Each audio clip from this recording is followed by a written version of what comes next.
कि कई दिनों से सार्वजनिक तौर पर खामेनेई की गैर मौजूदगी कैसे कैसे सवाल खड़े कर रही थी, कैसी कैसी आशंकाओं को जन्म दे रही थी। लेकिन अब इन सवालों का जवाब देने के लिए ईरान के सुप्रीम लीडर का एक नया वीडियो सामने आया। राष्ट्र के नाम संदेश के तौर पर जारी 12 मिनट के अपने वीडियो बयान में खामेनेई ने शहीद हुए कमांडरों और वैज्ञानिकों के योगदान को याद करते हुए उन्हें श्रद्धांजलि दी है और जीत के लिए ईरान की जनता को बधाई दी है। ईरानी स्टेट टेलीविजन पर अयतुल्ला अली खामेनेई का लगभग 12.5 मिनट का वीडियो बयान आया है, जो राष्ट्र के नाम संदेश है। और जब से जंग शुरू हुई थी 13 जून को ईरान और इजराइल के बीच, उसके बाद से तीसरा बयान है 5 दिन के गैप के बाद। 22 तारीख को जो बॉम्बिंग हुई उसके बाद से अयतुल्ला अली खामेनेई के बारे में कोई जानकारी नहीं थी।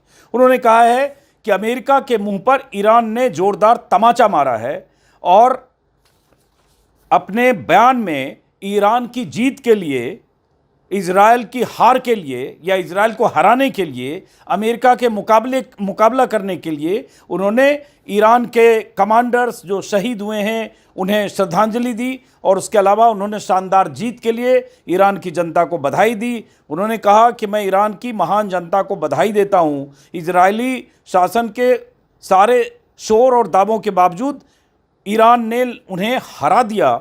और उसके बाद उन्होंने कहा है कि इस घटना में, इस जंग के दौरान शहीद हुए सैन्य कमांडरों और वैज्ञानिकों को श्रद्धांजलि देते हुए कहा कि वो उनका जो कंट्रीब्यूशन था ईरान के लिए वो अनमोल था और वो कमिटेड थे, वफादार थे, उन्होंने अपनी जान दे दी। अयतुल्ला खामेनेई ने कहा इस बयान में कि दुश्मन ने कभी नहीं सोचा था कि ईरान अपने इतने ज़ोरदार हमले कर सकता है, लेकिन ऐसा हुआ।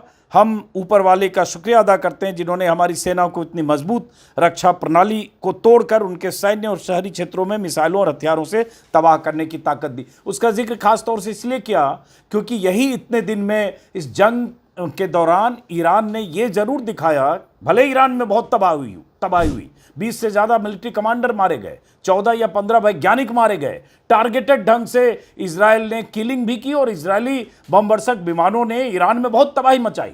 लेकिन ईरानी मिसाइलों ने इजराइल के कई शहरों को बहुत हद तक तबाह किया और इजराइल के जितने इंटरसेप्टर्स थे, जो एयर डिफेंस सिस्टम था, उसको भेद करके किया। तो उसका जिक्र उन्होंने किया है कि हथियारों और सैन्य मिसाइलों से हमें ईरान ने इजराइल की रक्षा प्रणाली को तोड़कर जो तबाह की उसका उन्होंने जिक्र किया। उसके बाद उन्होंने कहा कि इससे इजराइल को पता चल गया है कि ईरान के खिलाफ आक्रामकता की भारी कीमत चुकानी पड़ सकती है। इसका श्रेय सेना और ईरानी जनता को है।